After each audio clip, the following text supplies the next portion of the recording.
En los próximos 45 minutos de este masterclass voy a resumir o tratar de resumir el trabajo de nuestro grupo en cuanto a la búsqueda e implementación de las mejores estrategias de abordaje inicial del paciente pediátrico quemado.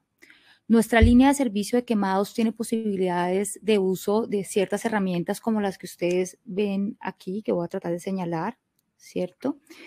En lo que es la búsqueda de recursos digitales que nos permitió a nosotros como grupo encontrar los mapas conceptuales y activos, las novedades y los temas emergentes en el campo de las quemaduras pediátricas y unos mapas de calor que son estos que ustedes pueden ver acá, aquí, muy bien. En cuanto a lo que son las publicaciones y por decirlo así, cuál es la onda actual del tema específico, en este caso, pues los pacientes pediátricos quemados. También podemos saber quiénes están publicando más y qué están publicando y así nosotros poder evaluar las diferentes como capas de investigación. Y que claramente esto nos permitió a nosotros como grupo ver la realidad en cuanto al manejo integral del paciente pediátrico quemado, pero también, como dice uno de nuestros ingenieros, soñar con cosas nuevas en nuestra línea de quemados. Iniciemos con una contextualización epidemiológica corta. La OMS afirma que hay 260 niños que mueren por quemaduras diariamente. Lo que hace que las lesiones, por ejemplo, por quemadura en la población pediátrica sean el cuarto mecanismo de lesión más común después de los accidentes automovilísticos o la asfixia o el ahogamiento, y es la principal causa de mortalidad pediátrica por lesiones en este momento a nivel mundial.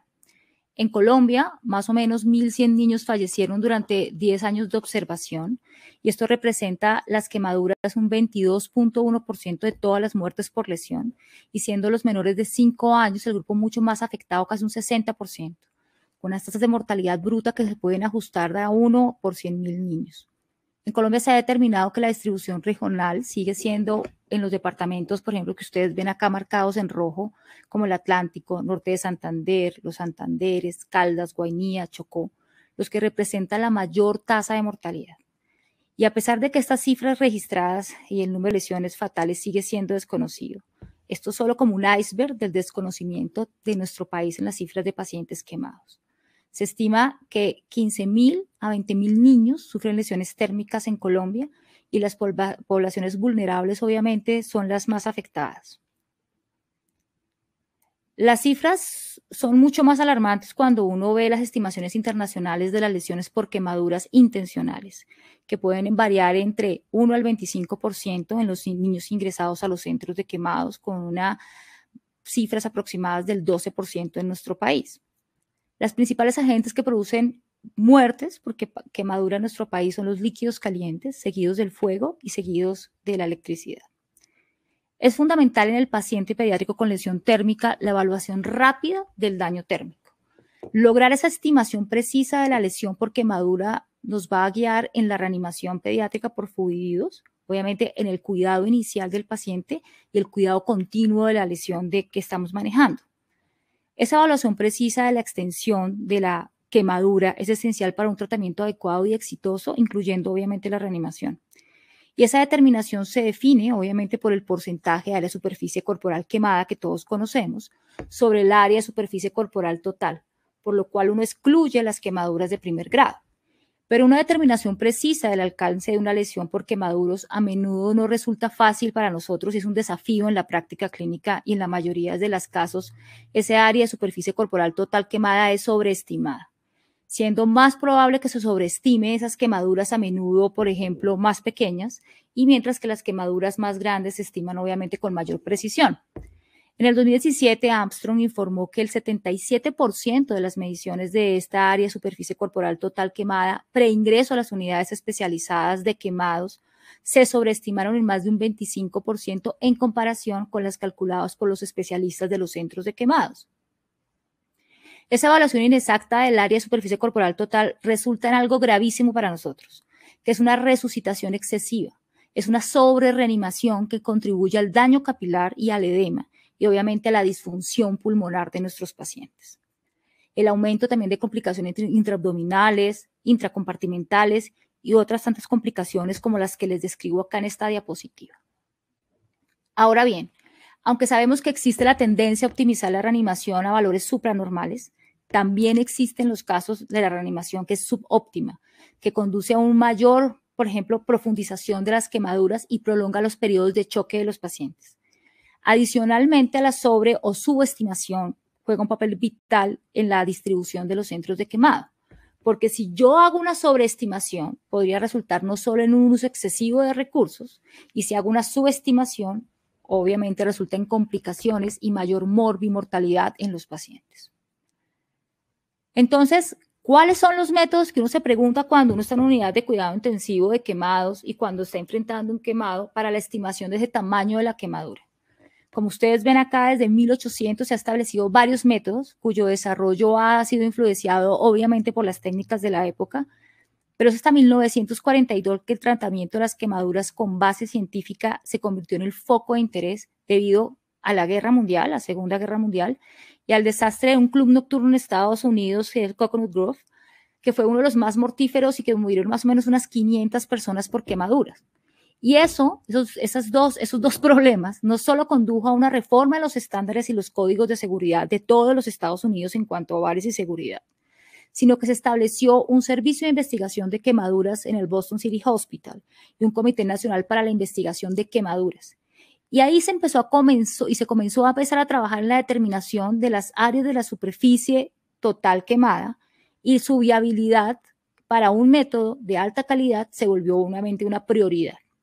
Entonces, 2 años después, en 1944, Land Browders de la Escuela de Medicina de Harvard publicaron el llamado Land Browder Chart para mejorar lo que era el cálculo de las proporciones corporales y obviamente reducir los errores. Esta herramienta definió por primera vez los límites claros de las regiones corporales y consideró las diferentes proporciones durante el crecimiento humano, que era de vital importancia. Se han realizado en el paso del tiempo múltiples modificaciones de la Land-Browder Chart, lo cual es útil obviamente en pacientes, por ejemplo, obesos, donde los segmentos corporales individuales de las áreas de superficie corporal total se determinan en función del índice de masa corporal, y esto nos permite disminuir esos errores que se magnifican cuando se están aumentando los índices de masa corporal. Ahora, a pesar de todas esas modificaciones, esta herramienta se ha mantenido en un uso en forma original hasta el presente, por lo que no solo asigna diferentes proporciones corporales y diferentes grupos de edad, sino que diferencia muy bien las partes delanteras de las posteriores del cuerpo en este modelo gráfico que ustedes ven, y muestra los límites de regiones corporales específicas y los define en diferentes porcentajes de área de superficie corporal total. Aunque tiene un problema, que es que no diferencia ni el sexo, ni el peso, ni la altura, ni la forma del cuerpo. Después de esto, continuando con algo de la historia, se hizo la estimación del tamaño de las quemaduras con otros métodos que se utilizan en la práctica que muchos de ustedes conocen, que es la regla llamada de los 9, que se originó en una discusión entre unos amigos, Wallace y Pulaski, en 1949. Y esta claramente es una herramienta popular para determinar y estimar la extensión de la quemadura porque es de fácil recordación, pero adolece generalmente porque es imprecisa y difícil de aplicar en niños, ya que no mira las proporciones corporales que varían con el crecimiento. Al igual que los gráficos de Land and Browder, la regla de los 9 ignora la diferencia de sexo, peso, altura y forma del cuerpo. Inicialmente estaba destinada como para una aplicación preclínica para casos de desastres o bajas masivas. Y después se realizaron otras escalas sin mucha adherencia, que son las reglas de los palmas, la regla de los 5 o la regla de los 8 para pacientes menores de 10 kilos. Es a principios de 1980 donde se implementaron modelos bidimensionales como tal, ¿cierto? Estos modelos en 2D tienen asistencia por computador bidimensional, pero el problema del 2D es que no considera la tridimensionalidad del cuerpo humano. Entonces no era posible capturar las partes del cuerpo como las laterales, lo que generaba obviamente un problema de calidad en términos de precisión de estimación de la quemadura, y el 2D solo mostraba el cuerpo en una mitad anteroposterior únicamente. Es entonces como en el 2000 llegan los 3D, estos sistemas 3D a partir del 2000 se desarrollan por computadoras tridimensionales. Estos sistemas 3D tienen unas ventajas significativas a los modelos 2D, porque tienen la posibilidad de adaptarse a las características del paciente y representan mucho mejor en la manera real al paciente. Evitan el error metodológico que tenía, por ejemplo, los 2D y permitía la adaptación al sexo, al peso, la altura y la forma del cuerpo.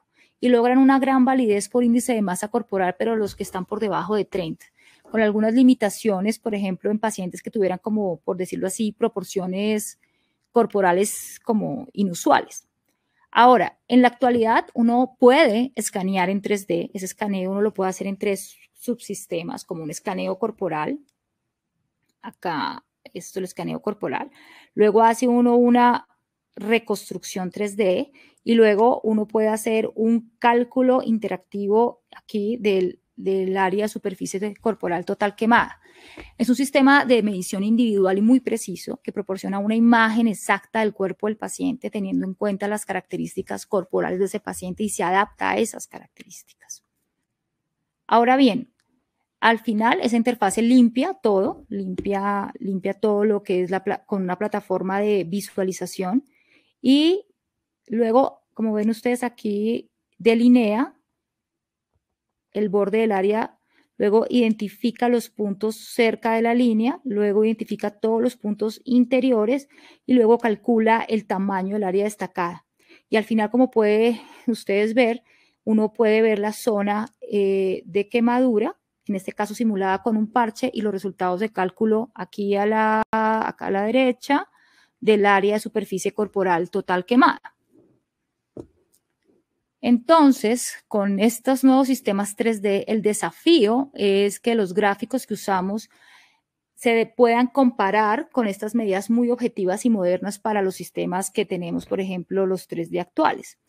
¿Y qué tenemos nosotros entonces? Este sistema de 3D nos permitió evaluar, obviamente con exactitud y crítica, la estimación del gráfico de Land & Broders y en términos de precisión de sobreestimación de la quemadura, claramente pues el sistema 3D es superior al gráfico de Land & Broders.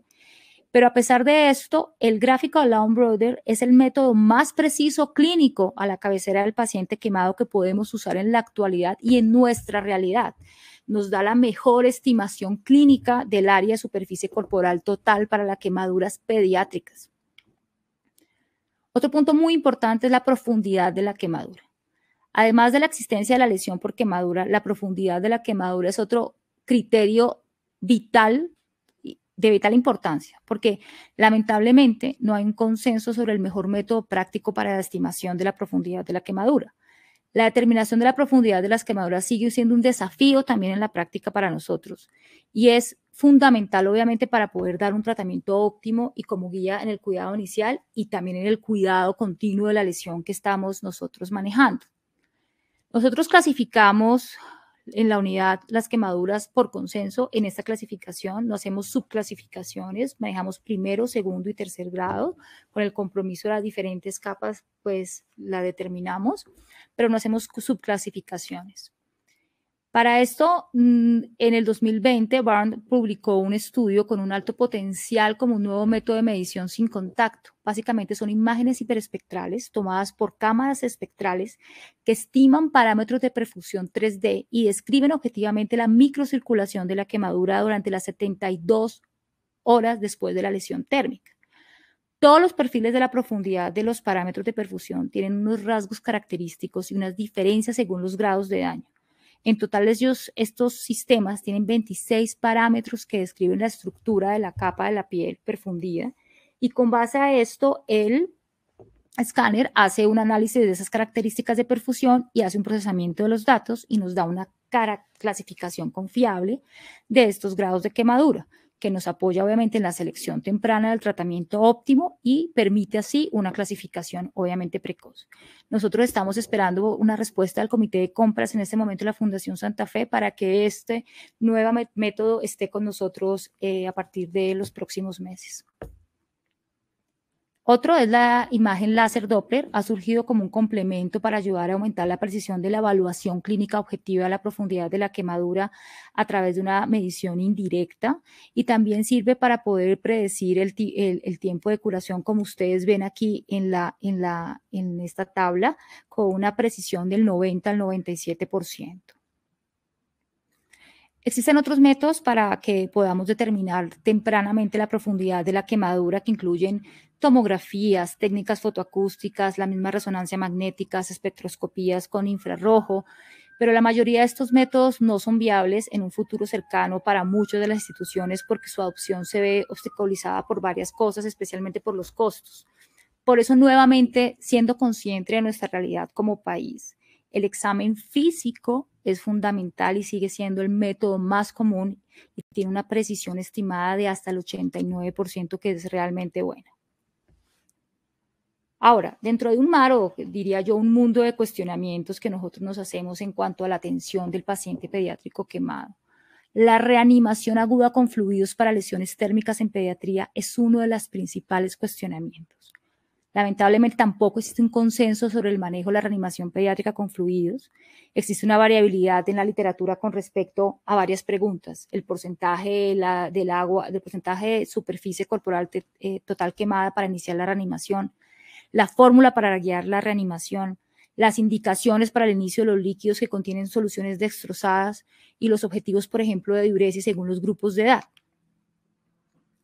Entonces, vamos a hacernos 3 cuestionamientos. Uno es ¿por qué las quemaduras requieren reanimación intravenosa inmediata? ¿Cuál es la tasa de reanimación con líquidos estimada ideal? ¿Cuál es el papel de la albúmina en la reducción de la fuga capilar? Entonces, cuando uno explora esto, pues esos cuestionamientos tienen que estar en la base del entendimiento de los principios de la reanimación pediátrica, claramente. A diferencia de otras lesiones traumáticas, las lesiones térmicas resultan en una pérdida de plasma masiva de los tejidos lesionados, lo que afecta no solo el sistema, por ejemplo, tegumentario, sino que también afecta a los sistemas cardiovascular, el sistema renal, gastrointestinal y pulmonar. Y además de la pérdida de la protección, obviamente, evaporativa de la piel, las quemaduras que son mayores del 15% de área de superficie corporal total quemada activan una respuesta inflamatoria sistémica que da como resultado una difusa y cambios masivos de líquidos y edema difuso en toda y fuga capilar difusa en todos los segmentos corporales. Esta depresión del líquido intravascular puede conducir rápidamente a shock, obviamente, y esto a muerte. Lo que sabemos es que la administración tardía de líquidos en los pacientes pediátricos que tienen contracción de volumen marcada, con quemaduras mayor del 15%, contribuye a una lesión por perfusión-reperfusión cuando yo finalmente lo estoy reanimando, lo que potencia aún más esa respuesta inflamatoria. Debido obviamente al menor volumen circulante de sangre que tienen los pediátricos, los niños, cuando uno en quemados pospone una reanimación adecuada por más de 30 minutos, eso se asocia con el desarrollo de insuficiencia renal aguda, con aumento en la duración de la estadía hospitalaria y obviamente con aumento en la mortalidad. Entonces, la recomendación es que uno rápidamente, inmediatamente debe iniciar una reanimación y no puede pasar de 30 minutos en los pacientes quemados.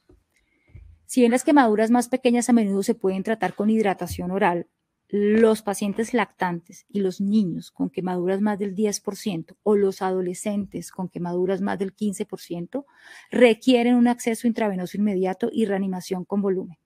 Ese acceso intravenoso puede ser periférico, pero debe ser de gran calibre y obviamente lo preferible es que no estén en la piel quemada, aunque a veces eso puede ser difícil.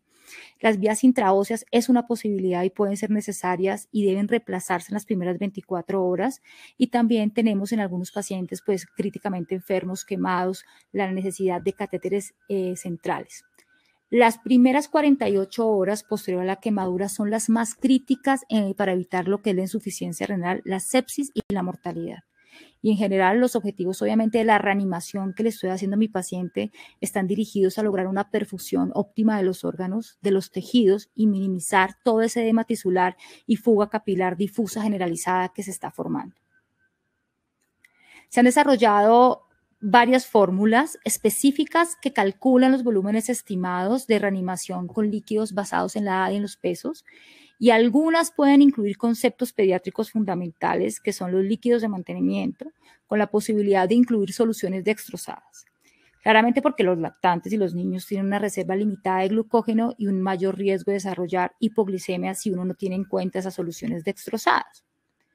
Entonces, la fórmula de Galveston y Cincinnati son las dos principales herramientas pediátricas específicas, a diferencia del Parkland básico, porque cuentan los volúmenes estimados de reanimación con líquidos que incluían esa solución, que siempre deben incluir solución con lactato, y también incluyen soluciones dextrosadas de mantenimiento para los pacientes menor de 30 kilos. Estas fórmulas están diseñadas con más o menos en un periodo inicial de 24 a 48 horas después de la quemadura, y también incluyen estas fórmulas el uso, por ejemplo, de albúmina en reanimación, que vamos a ver más adelante. Esta es la fórmula de Parkland, una de las más conocidas. Son las utilizadas en los niños mayores, especialmente de 30 kilos, y los adolescentes. Ninguna de ellas incluye coloides, ni la de Parkland ni la de Broke, en las primeras 24 horas, ni soluciones destrozadas. Entonces luego viene la de Parkland modificada, que esta es la que nosotros realmente más usamos en la unidad de cuidado intensivo pediátrico quemados, y es la que incluye dextrosa al 5% en solución salino para mantener la normoglicemia en ayunas. Después de 24 horas uno puede, por ejemplo, disminuir, como ustedes se pueden dar cuenta acá, disminuir este lactato de pérdida de 3 a 1.5 mililitros por kilo por superficie corporal quemada. Y posteriormente, según obviamente los gastos urinarios, los desenlaces, el inicio de alimentación, las metas de reanimación, uno puede ir ajustándola después de 24 horas. Esta de Parkland y la no modificada y esta modificada son las que nosotros instauramos por consenso en nuestra unidad. Desafortunadamente no existen comparaciones directas entre los diferentes tipos de fórmulas pediátricas para que yo les pueda determinar su superioridad en este momento. Ahora, en cuanto a la albúmina en quemados, hoy sabemos que la reanimación asistida por coloides, en este caso la albúmina, reduce la necesidad de líquidos, especialmente en un subconjunto de pacientes específicos con quemaduras muy profundas y graves y con áreas por encima del 15%. Y con aquellos que, por ejemplo, no logran mantener los objetivos del gasto urinario o que no pueden recuperar, por ejemplo, el volumen después de varios bolos de reanimación. Perdón. Así, me fui aquí. Ahí estoy. Entonces, la albúmina, una de las preguntas de la albúmina, a diferencia de otras patologías, no es si la albúmina se debe poner o no en quemados. Nosotros ponemos albúmina en pacientes quemados. Uno de los grandes cuestionamientos es si se debe poner tempranamente o tardíamente. Y cuando hablo de temprano, es entre las 8 y las 12 horas después de la quemadura y tardío después de las 24 horas después de la quemadura. Entonces, para esto hay un estudio publicado en el Pediatric Critical Care que habló de la intervención en dos grupos. La intervención fue la misma, sino lo que cambió fue la temporalidad. La albúmina humana al 5%, 0.5 gramos de albúmina por kilo de peso corporal en una infusión de 4 horas, una vez al día durante 3 días. ¿Y qué encontraron ellos? Entonces, ellos encontraron, como pueden ver, que los pacientes del grupo de intervención temprana de 8 a 12 horas requirieron menos líquidos cristaloides que los controles durante los primeros 3 días posteriores a la quemadura. La media del gasto urinario no mostró mayores diferencias. La sobrecarga sí fue diferente porque la sobrecarga la tuvieron 13 de los controles y solo un paciente del grupo temprano de intervención, y la duración de la hospitalización también fue mucho menor. Hoy nosotros usamos albúmina en los pacientes que tienen indicaciones en una forma temprana o también tardía, si tienen, por ejemplo, infiltrados pulmonares bilaterales, cardiomegalias, edema pulmonar, derrame, presencia de síndromes compartimentales, las necesidades, por ejemplo, de escarotomías o fasciotomías, o cuando nos damos cuenta que hubo una progresión, una profundización de la herida, de esa lesión cutánea de un segundo a un tercer grado, cuando lo ha determinado, por ejemplo, el equipo de cirugía plástica después del ingreso hospitalario, con las indicaciones que están aquí a su izquierda de albúmina humana al 5% durante estos periodos. Ahora bien, basados en el entendimiento que el cálculo de fluidos puede llegar a ser inadecuado y que la resucitación excesiva o insuficiente se asocia con un aumento de la morbimortalidad, es conveniente que los centros de quemados dispongan de información adicional sobre los parámetros específicos para la distribución de volumen, para prevenir esa sobre-resucitación o una reanimación insuficiente, en especial en la fase inicial crítica del paciente gran quemado, que son esas 48 horas. y así poder, como decirlo, perfeccionar la terapia de sustitución de volúmenes. Nosotros podemos usar un dispositivo de monitorización de termodilución transcardiopulmonar. Nuestra unidad cuenta con un monitor preconfigurado y monitores modulares de la línea de Mindra y de la casa Biometco, que es la misma de Macket, que logra una monitorización integral de nuestros pacientes y entre estos una monitorización de termodilución transcardiopulmonar. Los ensayos en niños quemados de reanimación con fluidos refinada, entre comillas, mediante la utilización de estos parámetros complementarios, por ejemplo, como el índice cardíaco, el índice de volumen sanguíneo intratorácico, el índice de agua corporal extravascular, el índice de resistencia vascular sistémica, han demostrado que los niños con quemaduras mayores del 30% del área de superficie corporal total quemada, monitoreado con sistema SPICO, reciben significativamente menos líquidos y obviamente al compararlo con los pacientes que fueron reanimados con sistemas convencionales, y esto influye en la mortalidad de nuestros pacientes. La tasa de mortalidad, como ustedes ven acá, a lo largo del tiempo revela que hay una incidencia más temprana y consistentemente más alta de muertes en el grupo convencional. Es que es difícil este marcador. Claramente necesitamos obviamente muchos más ensayos prospectivos y aleatorizados con más y multicéntricos que investiguen el uso de estos de algoritmos adecuados y ajustados a los líquidos para que proporcionen una guía adicional para los que manejamos la reanimación en niños quemados graves. Nuevamente, debe ser claro que estos dispositivos de alta gama no están fácilmente disponibles en todos los sitios por los recursos limitados, y sigue siendo fundamental el uso de los criterios de valoración de reanimación a la cabecera del paciente. Uno de estos es el gasto urinario. Se debe utilizar como una guía de reanimación de líquidos y se deben controlar los balances de una manera estricta, con un balance completo, racional y horario, así como otros parámetros como frecuencias cardíacas. Uno puede llegar a usar la presión venosa central o como la tendencia al hallazgo de las exploraciones físicas, de la evolución del sensorio, de la hemodinámica normalizada de los pacientes. Todo esto es de vital importancia para evitar la hipo o la hipervolemia y clave para una reanimación adecuada de nuestros pacientes. Los biomarcadores de tendencia, como los niveles de lactato plasmático y el déficit de base y su aclaramiento y su normalización respectivamente, también pueden ser útiles para estimar la gravedad de las quemaduras y predecir la supervivencia de nuestros pacientes. Acá vemos un estudio del Hospital Universitario de La Paz, publicado en el 2020, nos muestra cómo los niveles iniciales de lactato mayor de 2 y en pacientes de más del 20% de área de superficie corporal total quemada son un factor de mal pronóstico con un OR de 2.2. También en este estudio determinaron y analizaron pacientes con niveles de lactato por encima de 2 y niveles de lactato por debajo de 2, acá, y encontraron el grupo de lactato alto más puntuaciones en cuanto a severidad, estancia en las unidades de cuidado intensivo, necesidad de ventilaciones mecánicas, días de ventilación mecánica y más días de shock, no más días de shock, pero sí más presencia de shock, un 87 comparado con un versus con un 60 cuando estaban por debajo de menos 2. En cuanto al aclaramiento, que es el seguimiento del lactato como marcador pronóstico de resucitación en quemados, contamos con un estudio del 2020 del Departamento de Quemados del Hospital de Nueva Delhi, que tomó 2 grupos y subgrupos. Como ustedes se dan cuenta, el grupo A estaba formado por pacientes con niveles de lactato en sangre inferiores a 2 milimoles litro. El grupo B, un lactato mayor de 2 milimoles litro. El B1, que es un subgrupo, aclararon el lactato a menos de 2 en las primeras 24 horas post reanimación, y el grupo B no aclaró el lactato a menos de 2 en las primeras 24 horas de reanimación. Ellos hacen un análisis de subgrupos y encontraron que la tasa de mortalidad en el subgrupo B1 y el B2 fue del 25.8 y 57.9 respectivamente.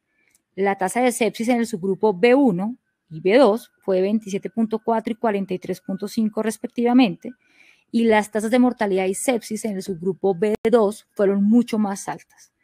Las tasas de mortalidad en el subgrupo B1 fueron muy comparables con las tasas de mortalidad del grupo A.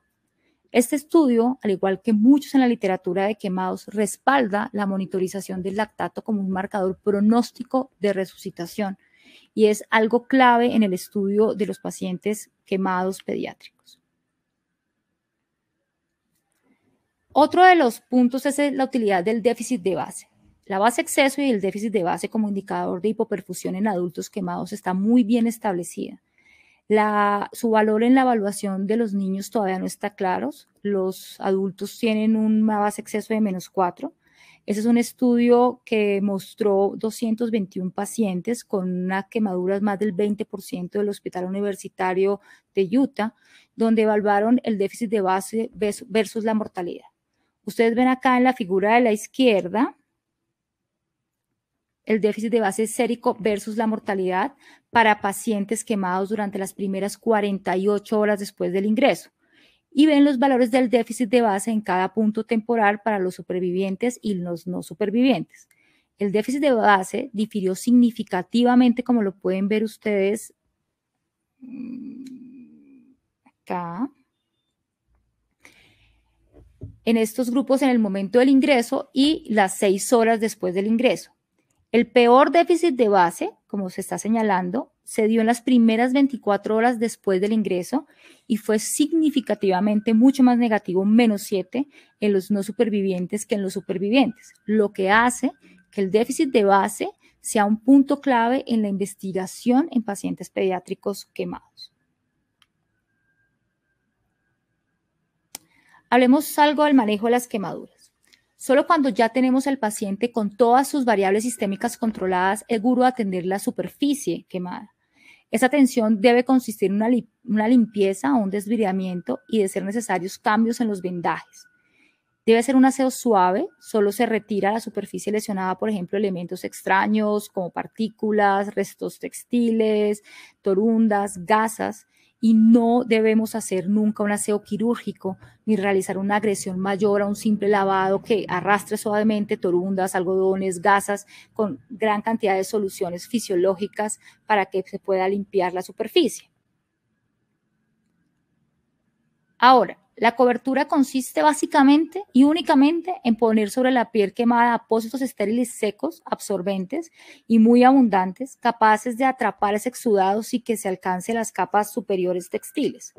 Entre la piel y los apósitos, nosotros acostumbramos a poner una capa de vaselina. Nosotros ponemos un Bactigras, que es un apósito pues, que tiene vaselina con una cantidad de clorhexidina. Tenemos un espesor, pero si este no está, podemos usar la vaselina básica. Y tiene un espesor de 3 a 5 milímetros de vaselina. No se debe utilizar ningún tipo de antiséptico tópico. Algunos, por ejemplo, pueden producir pigmentadura de la quemadura y cuando llegan remitidos es imposible ver el fondo de la lesión y de la quemadura. Además, son un riesgo para la viabilidad del tejido por una acción química de los mismos tintes. Y no se han demostrado que ninguno sea capaz de prevenir la infección y que la supuesta razón de uso sería esa, pues no tendría sentido ponerlos. Tradicionalmente, nosotros cuando hacemos un diagnóstico de un síndrome compartimental, hemos llevado a cabo a través de la clínica ese diagnóstico y se han podido con otros catéteros o sistemas hacer mediciones de las presiones de esos compartimentos. Pero muchos pacientes por clínica han sido sometidos innecesariamente a una fasciotomía que a veces puede ser peor que la misma quemadura. Entonces, nosotros podemos usar sistemas Doppler para la evaluación de la quemadura. Estos tienen un tiempo de escaneo de 4 segundos para las áreas más o menos de 15 a 20 centímetros. El sistema es ideal, por ejemplo, para los pediátricos porque es útil para poder ver esas áreas pequeñas que tenemos. Además, es una imagen que no necesita el contacto con el tejido y nos da un resultado inmediato y nos puede decir si ese paciente tiene una indicación o no de una esclerectomía. Nuevamente, la clínica es supremamente importante.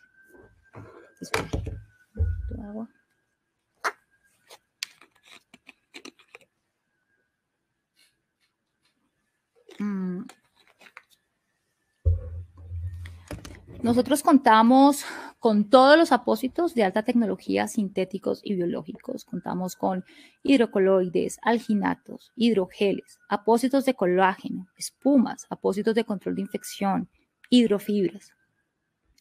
Cumpliendo estos apósitos todas las características ideales de los apósitos, que son mantener un ambiente húmedo, proteger frente a la infección, adaptarse al contorno corporal, permite pues una confortabilidad, mantiene el contacto con el lecho de la herida, muchos promueven la epitelización y obviamente reducen el dolor con muy buenos resultados para nosotros en el sentido del costo-beneficio.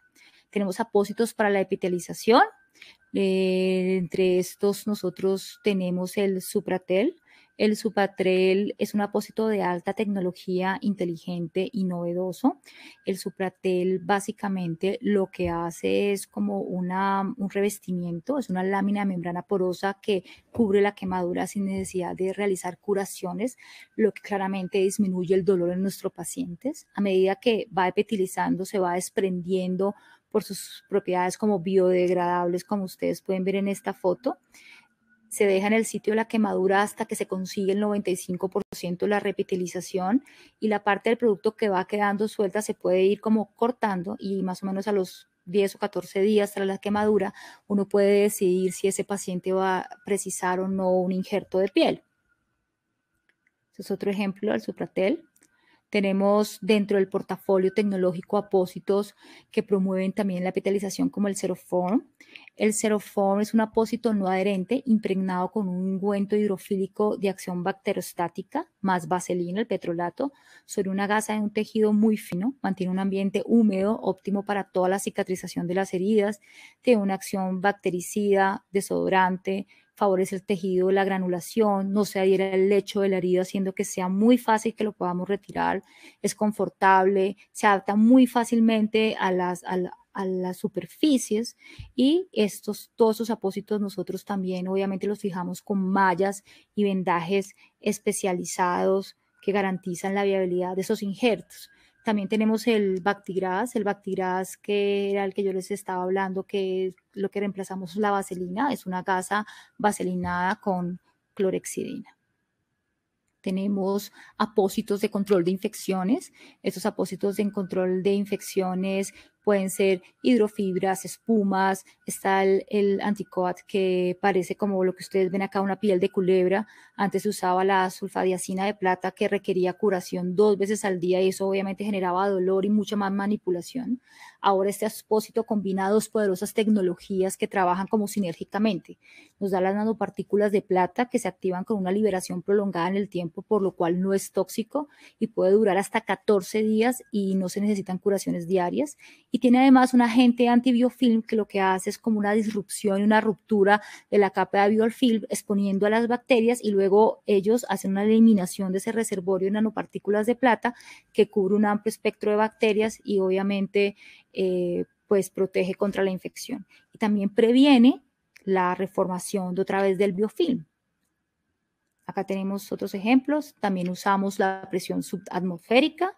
Este caso que tenemos acá es una niña a la que se le puso un injerto de piel y el back encima para aumentar la tasa de integración de los injertos. Tenemos también apósitos biológicos. Los apósitos biológicos que nosotros usamos en este paciente después de realizar una escarectomía fue uno de injerto de banco. Estos apósitos de injerto de banco posteriormente se retiran porque su único objetivo es preparar el lecho para después injertar con los autoinjertos con un muy buen resultado posterior. Acá vemos nuestra paciente ya con sus autoinjertos. Este es otro injerto de banco como apósito biológico que busca como estimular la repitilización de la zona donante del injerto, también con muy buenos resultados. Y este es un caso de uno de nuestros pacientes extranjeros en el que usamos un apósito biológico temporal, una capa de membrana amniótica que ustedes la pueden ver acá, se puede ver. La ventaja del amnios es que es transparente y uno puede ver que en el fondo de la quemadura si está en buenas condiciones o si está infectada. Y a medida que se va epitilizando, se va desprendiendo sin generar dolor alguno. Estos son los resultados. Acá se está desprendiendo el amnios. ¿Ok? Y estos son los resultados iniciales de esto. Ahora hablemos algo sobre la infección en los quemados. La infección en el paciente quemado desde el punto de vista fisiopatológico, después de una quemadura, los pacientes tienen una oleada de catecolaminas, reactantes de fase aguda, citoquinas inflamatorias, y las quemaduras provocan 5 a 10 veces más producción de catecolaminas, 8 a 10 veces más cortisol, y ese aumento del cortisol puede persistir hasta 3 años después de la lesión. Puede aumentar hasta 2000 veces las citoquinas proinflamatorias. Por esto, el gran quemado permanece en un estado de respuesta inflamatoria sistémica con una respuesta totalmente desregularizada e inmune y con un estado de hipermetabolismo, hipercatabolismo y un estado hiperinflamatorio, lo que si se suma a la pérdida de las barreras cutáneas, obviamente lo condiciona a un mayor riesgo de infecciones o mayor riesgo de sepsis y mayor riesgo de muerte.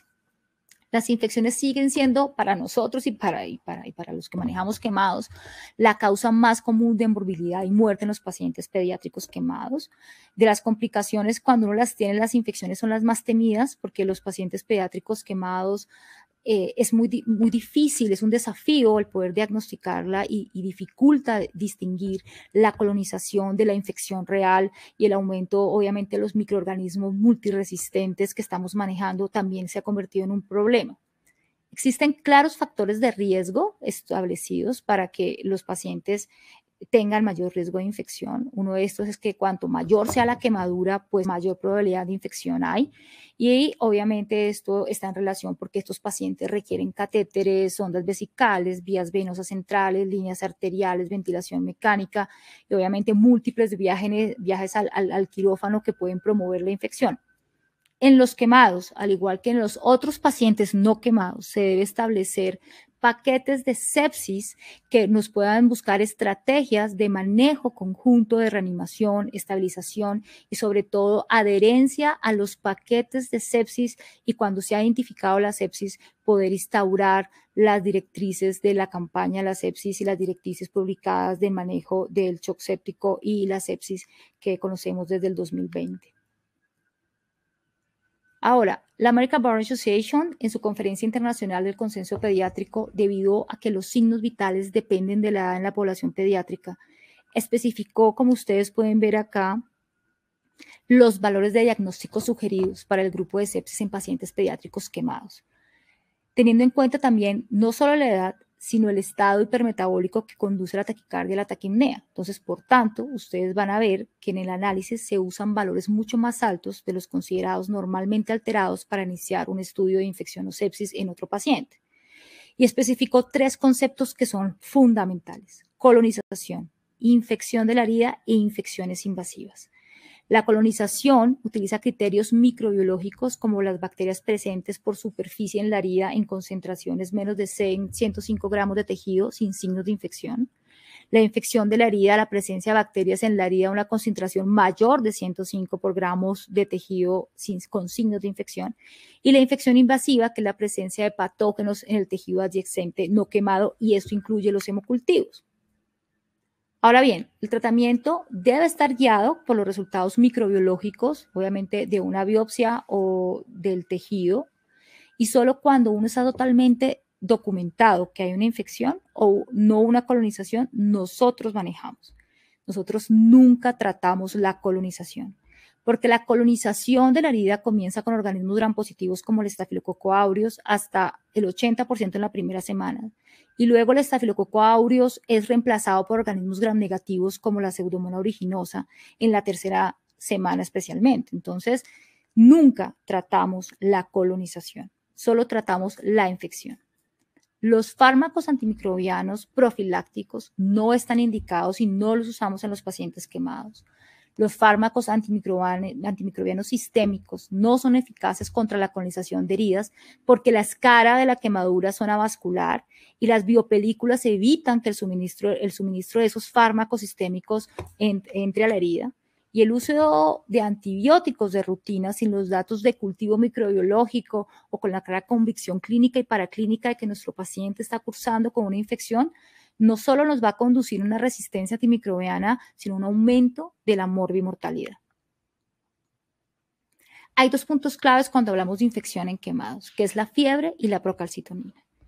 Hay que recordar que la fiebre no es un parámetro siempre de infección, porque los pacientes quemados están en un estado hipermetabólico con grandes quemaduras que desarrollan temperaturas hasta 38.5. Por lo tanto, la fiebre no se considera un signo de sepsis. Sin embargo, uno tiene que tener alarma cuando tiene fiebres persistentes por encima de 39 grados. Y algo que es muy importante más que la fiebre es la hipotermia como un signo de infección. Por otro lado, está el uso de la procalcitonina y más que el uso de la procalcitonina como un marcador único, es el seguimiento de la procalcitonina. Existe en los quemados una respuesta inflamatoria independientemente a tener la infección. Hay elevación de marcadores inflamatorios como la procalcitonina de base, pero los valores de esa procalcitonina muy rara vez llegan a mayor de 2 nanogramos sobre mililitro. Y el valor máximo de esa elevación se ve generalmente en las primeras 24 y 48 horas y después del tercer día empiezan a disminuir por debajo de 1 o 1,5. Nosotros hemos tenido pacientes con procalcitoninas de 1 o 1,5 a los cuales no tienen otros signos de infección y no les hemos manejado, obviamente, manejo sistémico antibiótico.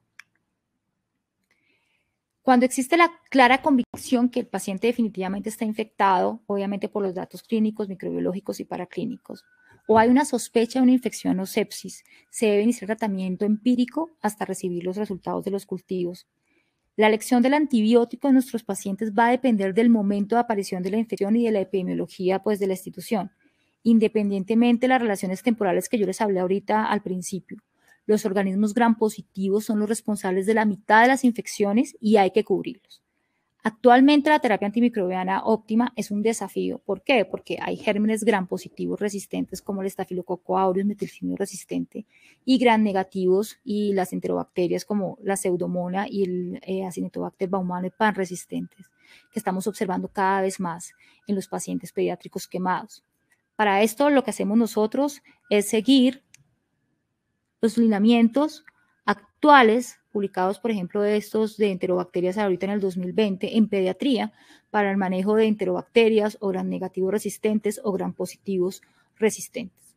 Algunas escuelas han planteado, por ejemplo, estrategias como realizar búsqueda con colonización con hisopado nasal al ingreso a la unidad de cuidado intensivo para el hallazgo de Staphylococcus aureus meticilino resistente y realizar después una descolonización para eliminar la transferencia nasal a la herida. Nosotros solo hacemos esto si el paciente tiene factores de riesgo para colonización por Staphylococcus aureus meticilino resistente. Y los dos componentes claves, tanto el tratamiento como la prevención de la infección, son la incisión de la escara de la quemadura lo antes posible dentro de las primeras 24 horas después de la lesión. Esto elimina la fuente potencial de infección y disminuye significativamente la colonización bacteriana y obviamente la posterior infección. Y el segundo componente es restaurar, obviamente rápidamente, esa barrera protectora mediante un injerto para lograr la curación. Y acá, obviamente, juega un papel fundamental los apósitos, tanto en la prevención de procesos infecciosos como en preparar este lecho para los injertos. Los niños que sufren quemaduras de superficie moderada a grande presentan un estado hipermetabólico, como les dije, y obviamente sus necesidades calóricas y proteicas pueden ser superiores. Hasta hace 5 años, la literatura consideraba que era óptimo iniciar la nutrición enteral dentro de las primeras 24 horas. Hoy, nosotros sabemos que iniciar esa nutrición enteral después de 4 horas puede aumentar el riesgo de mortalidad. Todos los pacientes pediátricos quemados con superficies corporales quemadas, más del 10%, le iniciamos la nutrición enteral antes de 4 horas. Eso tiene una mejoría en la reducción de la mortalidad, de la duración de la hospitalización y la reducción de la pérdida de peso y las complicaciones por la desnutrición de los pacientes quemados. Y nosotros tenemos como estándar alcanzar esa meta en 4 horas y lograr la meta calórica total a las 8 horas. La alimentación la reiniciamos lo más pronto posible después, por ejemplo, de los cambios de vendaje, de los procedimientos a la cabecera o las idas al quirófano. Actualmente hay una tendencia en que uno debería, por ejemplo, en pacientes que tienen sondas nasogástricas, continuar la nutrición enteral mientras que van a los procedimientos quirúrgicos en salas de cirugía, lo cual va a ser un problema de instaurar más con anestesiología, pero son las tendencias actuales. La nutrición parenteral solo se debe administrar ocasionalmente y en pacientes pediátricos quemados cuando la nutrición enteral no es factible o no puede satisfacer los requerimientos nutricionales por encima del 40%. Siempre la nutrición enteral va a ser preferida y la preferimos sobre la nutrición parenteral para los pacientes pediátricos quemados.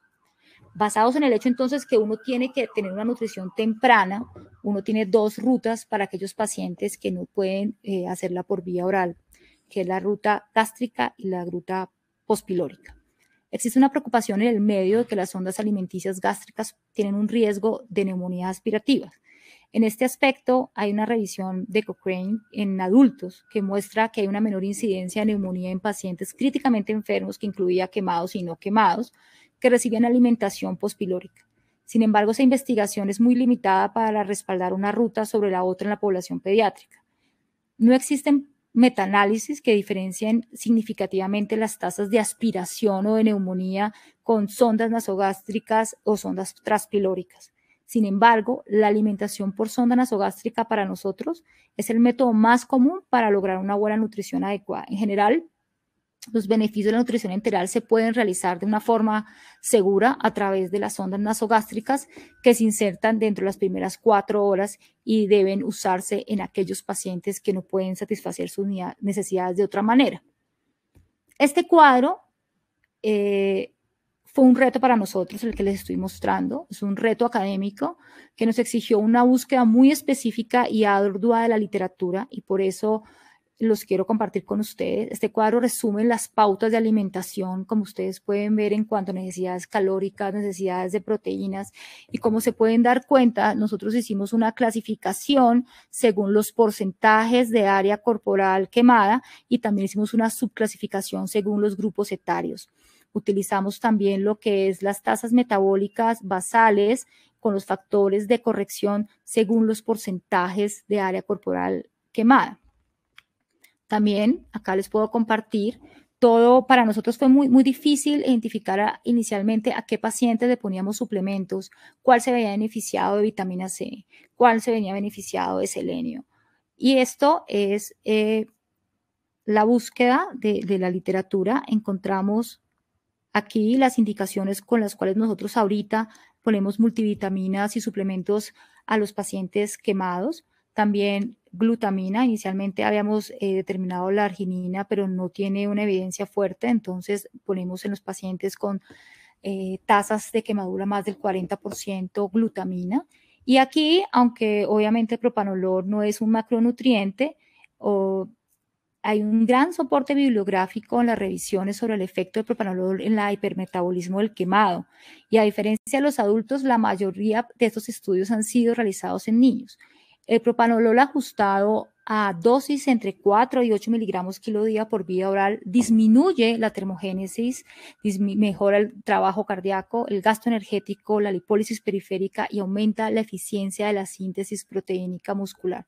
Entonces, por eso lo pusimos acá y lo damos básicamente en pacientes con más del 40% del área superficie corporal total quemada. Hablemos de un tema que es muy lindo, que es la analgesia, la sedación en el paciente pediátrico quemado. Aunque pareciera lógico entender que los pacientes quemados experimentan ansiedad y dolor en el curso de su lesión, en el tratamiento y en la recuperación, el tratamiento de la ansiedad y el dolor no siempre son óptimos. Unos de los pilares de nuestra unidad es la analgesia y la sedación, y una de las muchas razones por las cuales nuestros niños quemados, independientemente de su porcentaje de quemadura, están siempre en la unidad. La sedación adecuada y el uso de medicamentos sedantes y analgésicos por parte de un personal entrenado y con prerrogativas para su uso es extremadamente importante. Es esencial que nosotros comprendamos y diferenciemos e identifiquemos el dolor, la angustia, el miedo, que de por sí son difíciles de discriminar, ya que estas experiencias en los niños pueden como ocurrir simultáneamente, se influyen entre sí y pueden presentarse como unas respuestas comparables.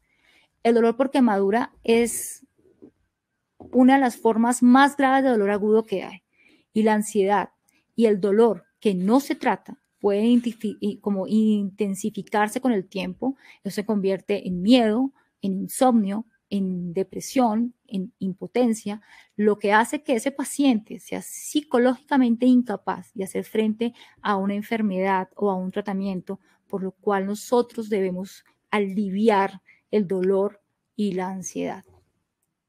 Existen factores claros asociados a una mayor probabilidad de dolor durante el procedimiento. Este es un estudio que muestra cómo las quemaduras de manos, de los pies, las dérmicas profundas, el aumento de los tamaños de las quemaduras o cuando hay más de 4 regiones anatómicas quemadas se asocian con mayor dolor. Algo fundamental, como dice nuestra alcaldesa Claudia López, es la evaluación del dolor. Existen pocos estudios sobre la evaluación del dolor en niños quemados. La escala de Flack, si bien algunos datos positivos pueden apoyar su uso, y es obviamente la más usada, hay muy pobre evidencia de su contenido en general o su validez para que respalde su uso. La escala visual análoga, su utilidad en niños quemados está igualmente mal definida y uno supondría que serían las escalas que uno usaría en la unidad de quemados, pero no. La única herramienta validada en pacientes quemadas con una alta confiabilidad entre evaluables es la escala de Comfort. La escala de Comfort B es la única estudiada en niños quemados para el uso generalizado de ella en las unidades de quemados. Y lo mejor es que esta ya cuenta con una validación en español que la realizó el doctor Alejandro Bosch en Barcelona. Entonces, es la que nosotros usamos en nuestra unidad, la usamos desde el ingreso y la usamos cada 8 horas y es un indicador de calidad de nuestro servicio. A diferencia de los pacientes posquirúrgicos agudos, el niño con quemadura de segundo y tercer grado experimenta un dolor crónico severo, con un dolor agudo superpuesto durante el curso prolongado del tratamiento. Los niños quemados merecen una consideración especial en el manejo del dolor de fondo. Inicialmente existían regímenes como acetaminofén, opioides como la morfina y benzodiazepinas, que se utilizan comúnmente. Pero cuando uno los busca, hay muy pocos datos que evalúen estas asociaciones en comparación con las demás y no hay datos relevantes para ese uso en el dolor de fondo. Acá les voy a hacer un resumen de lo que nosotros hemos hecho de actualizaciones en el desarrollo de las últimas 10 años en lo que es el tratamiento del dolor en quemadura en el ámbito hospitalario y cuáles son las mejores estrategias para guiar esa práctica. Ustedes en la diapositiva podrán ver pues las referencias y las personas inscritas podrán recibir en las memorias la base de datos de los artículos de este masterclass. Entonces, tenemos acá el acetaminofén, el cual está ampliamente utilizado, obviamente tiene una muy buena eficacia, nosotros lo usamos en presentaciones endovenosas y presentaciones orales, y es la piedra angular de obviamente el tratamiento del dolor de fondo de nuestros pacientes. Los AINES tenemos varios inconvenientes, entre esos la posibilidad de hemorragias o las complicaciones gastrointestinales o las alteraciones renales, no es nuestra primera opción. Y tenemos obviamente los opioides, rescates con opioides, usamos generalmente más la metadona. También tenemos para el dolor de fondo la gabapentina, que no tiene muchos estudios realmente que la puedan soportar, pero una de nuestras grandes fortalezas es poder usar infusiones de dexmedetomidina. Es útil para la sedación, para la ansiolisis y ha desplazado las benzodiazepinas.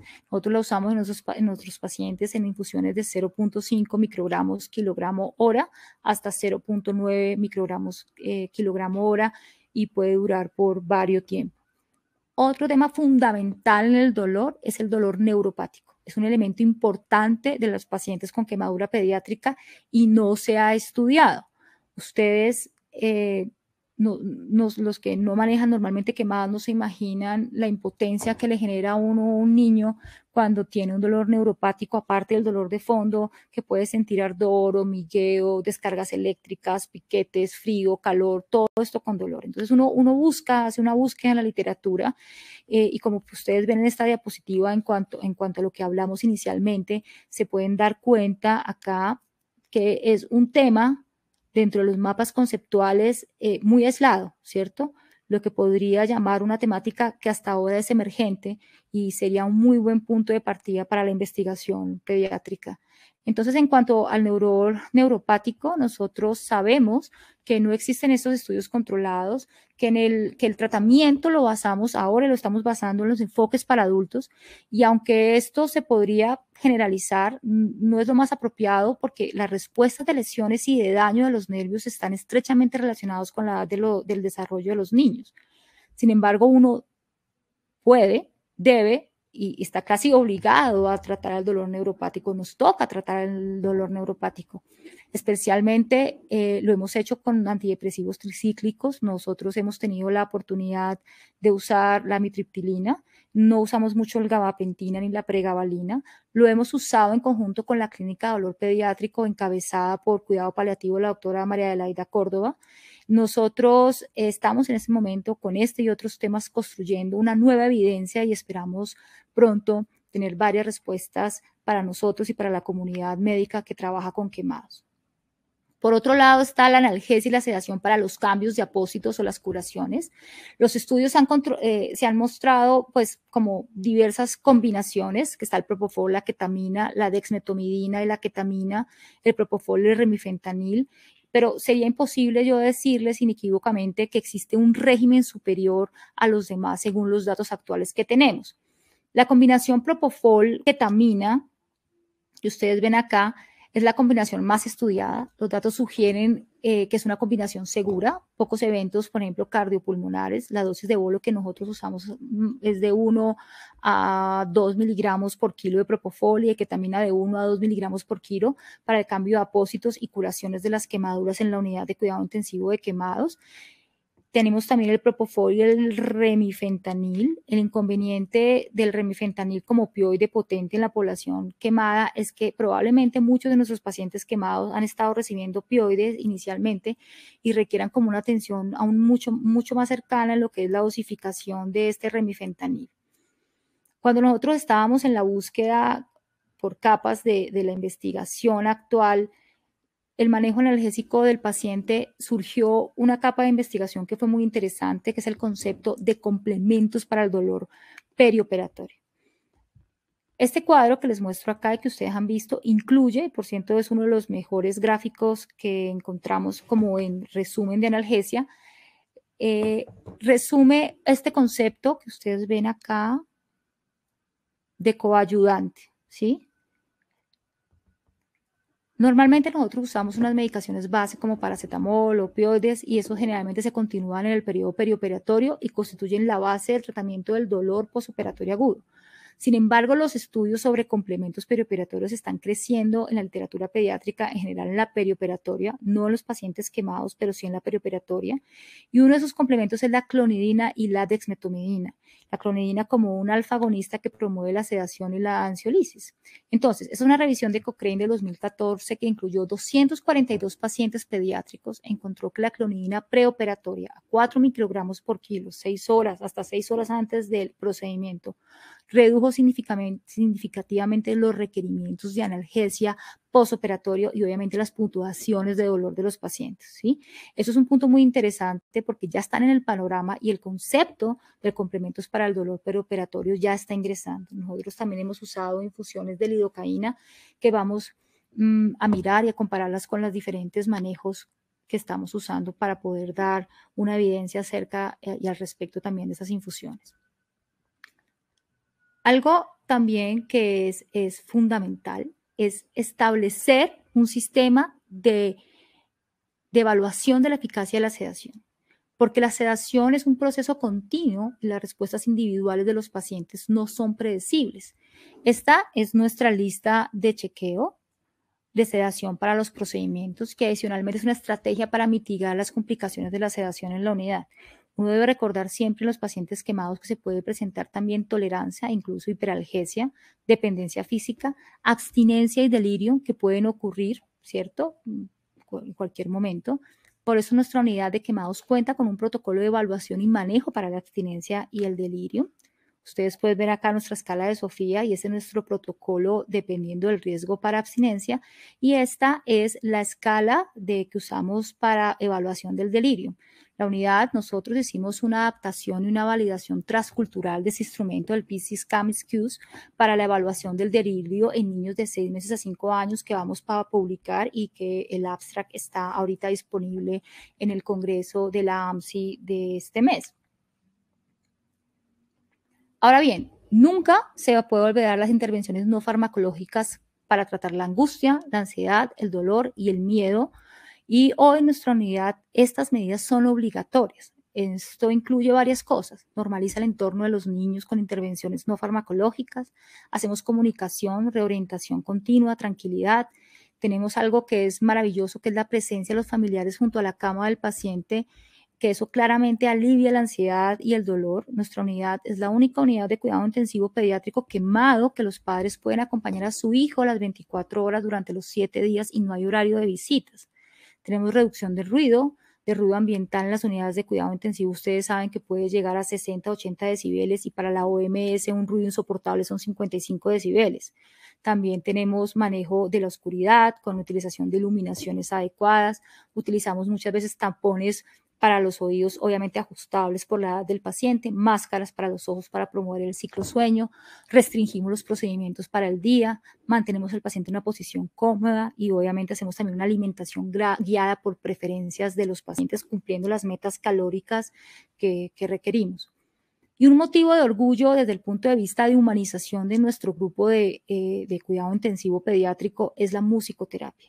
Somos la única unidad de quemados en Colombia pediátrica que cuenta con música y elementos musicales manejados por musicoterapeutas calificados con el objetivo de sanar o con objetivos terapéuticos, de tratar. Buscamos normalizar generalmente la rutina del paciente. Todo paciente quemado en la unidad recibe psicopedagogía, terapia ocupacional aparte, su terapia física y rehabilitación y una terapia de distracción individualizada por el paciente. Hoy yo les puedo decir que indiscutiblemente todo esto tiene un papel diferencial y importante en el manejo del dolor, el miedo y la angustia en nuestros pacientes pediátricos quemados.